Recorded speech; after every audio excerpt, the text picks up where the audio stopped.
Our former colleague, Doug McIntyre, who's now over at Fox Sports, reporting that Gregg Berhalter is out as manager of the U.S. men's national team. It's obviously something we've been talking about since they went out in the group stage of the Copa America. Your first thoughts?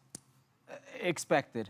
I think many expected this to happen. As soon as the report that there would be some news midweek came out, you assumed it would be that Gregg Berhalter would be replaced as U.S. men's national manager, and this is what we're seeing right now.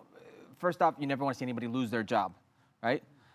But there was a clear regression from the time that Gregg Berhalter took over in the second term to this Copa America and the results and how this team had played, or the lack of results, I should say. So it was expected, and now the hard part comes for U.S. soccer and these players, because many of these players vouched for Gregg Berhalter. They're just as much responsible for these results and what happened to Gregg Berhalter as Gregg Berhalter is for what happened to him in his position. So all I could say is that this was the expected move. Did the Federation get it right, Kasey? Well, time will tell. Depends on who they replace him with. And obviously that must have been the idea. It was pretty frosty when they rehired him from the fans because they felt that there was maybe something better, to Herc's point, to take it further forward. So when they elected that this was the best option they had at that time, it was always going to be under pressure. We've seen that from, I think, the last 3-4 managers, that it was so difficult to replicate that first round into the second round. And results weren't what they needed to be. And we know it's a results business. And when U.S. Soccer made the announcement that we're going to look into this and give you notice in 10 days or whatever, I think we all pretty much knew what that meant. You surprised, Ale? No, what I'm surprised is how somber this mood is here at Fútbol Americas, because quite frankly, I thought that Fútbol America rejoices with Gregg Berhalter being out. That has been the conversation, that there was an expectation, certainly from this group over here, that indeed Gregg Berhalter was going to be out. I'm a little bit surprised that you say it's so expected. I think there was some doubt, not necessarily that it wasn't unanimous among fans and most pundits, and the results, I think, are pretty clear. But there was a sense, not just from experience with U.S. soccer, but also from conversations had with people in important positions, that there was some hesitance to step away from Gregg Berhalter. Let's not forget that they gave him a second cycle after a World Cup in which they didn't necessarily need to do that. They didn't want to do this. So I think there is some element of surprise that. Is there really, Seb? The moment that an ex-partner or current partner, in that network of Fox receives the news, you don't think it's leaked by the Federation? No, of course. When there's an announcement, you start to think about it. But even after that happened, Herc, we were still hearing that there were important people at U.S. Soccer that weren't convinced that Gregg Berhalter should leave.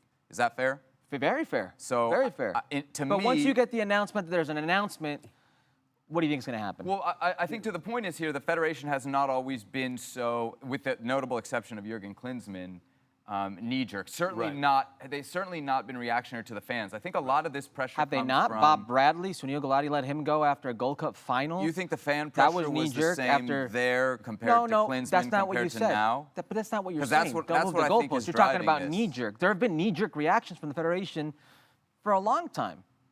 Well, I think this was really something that when you rehire somebody, there's a thought process that you clearly feel he was the right guy at the time, and so I don't think it was necessarily okay. Can we look at this from the lens of circumstances?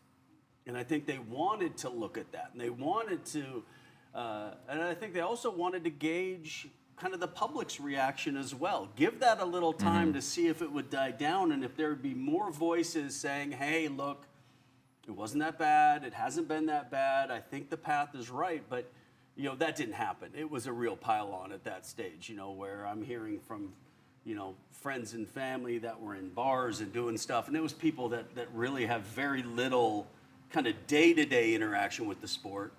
Very vocal saying, oh, yeah, they need to change managers. They need to do that. And what have we talked about for years?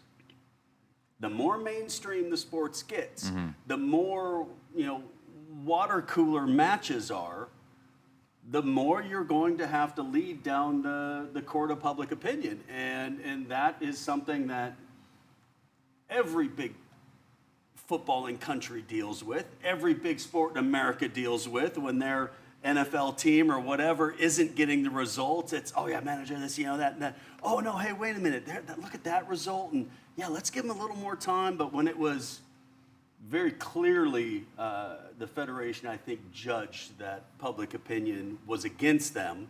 And then once they make the point, hey, guess what? There's going to be an announcement over here. Not like, hey, he's our guy. Forget it. Right. Everybody be quiet. He's our guy. We're going to take it to, 6 more months or whatever and assess. It was, I think, most everybody felt that the outcome was going to be this type of announcement. And to your point, these were failures in prime time.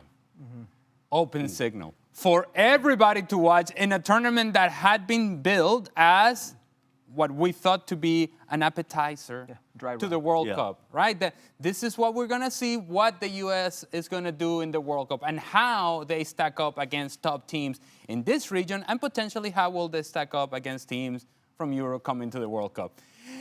And that failure happened in prime time. And of course that brings attention. But I just think this is 2 years late. Yeah. This should have happened after the World Cup was over. Now you sort of marry yourself to this idea of Gregg Berhalter continuing, and because of this failure, now you have to sort of reshuffle the pack. And now what I think is critically important for this federation and for this national team is that they get this new decision correct.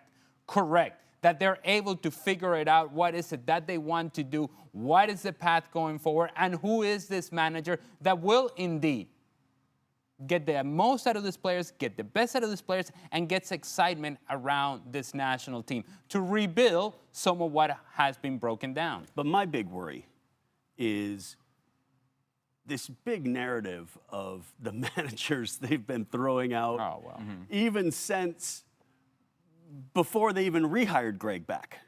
And I'm worried that it's been set up with this false expectation so that if they